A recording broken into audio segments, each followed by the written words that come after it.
दोस्तों, नतालिया को बचाने की इतनी कोशिश की जा रही है। किसकी तरफ से?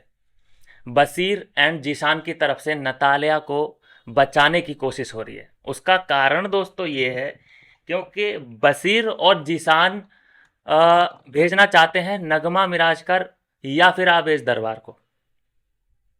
चलिए, लेकिन आवेश दरबार ना भी जाए लेकिन नगमा को भेजना चाहते हैं। क्यों? क्योंकि इस जोड़ी को तोड़ना चाहते हैं। क्योंकि आवेश दरबार टारगेट है, उसकी वाइफ तो टारगेट है नहीं। तो उसको तोड़ने के लिए, क्योंकि मॉरल सपोर्ट, इमोशनल सपोर्ट कहाँ से मिल रहा है? वहाँ नगमा से मिल रहा है, आवेश को। तो अगर नगमा चली जाएगी तो आवेश अकेला बचेगा, तो वो टूटेगा। उसको आदत नहीं है कि अकेला खेल। तो ये चीज़ें हैं, प्लान्ड करके ये लोग चल रहे हैं। कल भी मैंने देखा कि 12-12 घंटे तक, 8-8 घंटे तक बशीर नतालिया से बातचीत कर रहा है। वो क्लिप भी आपने ज़रूर देख ली होगी, जब जीशान पूरा फुल्ली कॉन्फिडेंस के साथ कह रहा है कि तुम नहीं जा रही हो, तुम नहीं जा रही हो, नगमा जा रही है। बिग बॉस की जो ऑडियंस है वो अलग है, उसकी जो पर्सनल ऑडियंस है वो अलग है, और उसकी पर्सनल ऑडियंस एक्टिव नहीं है। जो बीबी ऑडियंस है वो एक्टिव है। लेकिन नतालिया को खुद अपने से सवाल पूछना चाहिए कि मैंने ऐसा क्या उखाड़ लिया है जो कि बीबी ऑडियंस मुझे पसंद करेगी। भाई, अगर तुझे हिंदी नहीं आती तो कुछ भी कर दे भाई, गुलाटियां उलाटियां मार के ही दिखा दे। फनी कोई हंसी हंस ले, कुछ भी और कर सकती है, दिमाग तो होगा ही ना। लेकिन फिर वही, चाहे किसी भी देश की कोई भी महिला हो, अगर वो 30+ है तो वो चुगलीबाजी, जेलसी भाई हर देश में है। और वैसा ही है ये, इसने भी इधर की बात उधर, उधर की बात इधर पूरी करने की कोशिश करी है। लेकिन अभी जो ये इसका अट्रैक्शन है वो बशीर अली है, और बशीर के आसपास इर्द गिर्द मंडरा रही है। बशीर की बातें अच्छी लग रही हैं।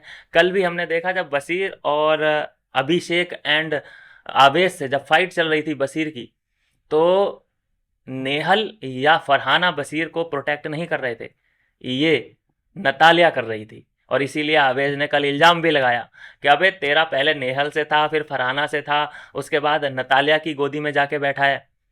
ये सारी बातें कहाँ से निकली? वहीं से निकली ना, देखा होगा तभी निकली ना।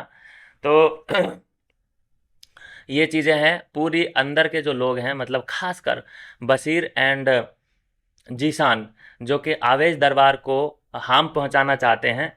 तो कैसे पहुंचेगा हार्म? नतालिया जब सेव रहेगी, और अपने फैंस से वो इनडायरेक्ट ये वो मैसेज देना चाहते हैं अपने फैंस को कि भाई नतालिया को सेव करो, नतालिया को वोट करो। देखिए दोस्तों, क्या राजनीति चल रही है। तो अभी मैं बता दूं, क्या इस चीज़ का कोई फ़ायदा हुआ है? क्या इस चीज़ का कोई फ़ायदा हुआ है दोस्तों? नतालिया अभी भी नंबर 4 पे ही है। हाँ, गैप कम हुआ है, ये बात मैं मानता हूँ। नगमा और नतालिया का गैप कम हुआ है। और क्या गैप वो भर पाएगा, फुलफिल हो पाएगा? I don't think so. ऐसा नहीं हो सकता भाई। नगमा चाहे कुछ ना करे, लेकिन है भाई, कुछ तो है ही। लोग उसे पसंद कर रहे हैं, इससे ज़्यादा ही कर रहे हैं। तो नतालिया नंबर 4 पे है ही, नगमा नंबर 3 पे है, और नंबर 2 पे आवेश दरबार है, और मृदुल नंबर 1 है। जैसा कि होना ही चाहिए, ये बिल्कुल सही पैटर्न है बना हुआ। नहीं कोई, मतलब कि नतालिया को सेव किया ही नहीं जा सकता। मेकर्स का एक ही चीज हो सकता है कि अगर डबल इविक्शन हुआ तो नगमा और नतालिया आउट, और सिंगल हुआ तो नतालिया आउट। सिंपल सी बात है। क्या कोशिशें रंग ला सकती हैं? कोशिशें बशीर और जीशान जो कर रहे हैं, अपना गेम प्ले जो कर रहे हैं, क्या उसमें वो कामयाब हो सकते हैं? चांस बहुत ज़्यादा कम है नतालिया को सेव करने के चांस, क्योंकि नतालिया के जाने से दो नुकसान होंगे। एक तो उनका सपोर्ट चला जाएगा, वोट बैंक, क्योंकि नतालिया कहीं ना कहीं बशीर एंड जीशान का सपोर्ट करती है इनडायरेक्ट वे में। और दूसरा, नगमा सेव रहेगी तो उधर का ही जो खेमा है वो स्ट्रांग रहेगा। तो यह है दोस्तों अभी की अपडेट और लेटेस्ट वोटिंग ट्रेंड। नतालिया है नंबर 4 पे, नंबर 3 पे है नगमा, नंबर 2 पे आवेश दरबार, और नंबर 1 मृदुल तिवारी। मृदुल तिवारी कुछ ना भी करे, उसके फैन फॉलोइंग इतनी है कि भाई मत पूछिए, कोई टक्कर का नहीं है भाई। मैं सोच रहा था आवेज वोटिंग में टक्कर देगा, लेकिन नहीं, मृदुल सबसे ऊपर। मिलते हैं दोस्तों नेक्स्ट वीडियो में नई अपडेट के साथ।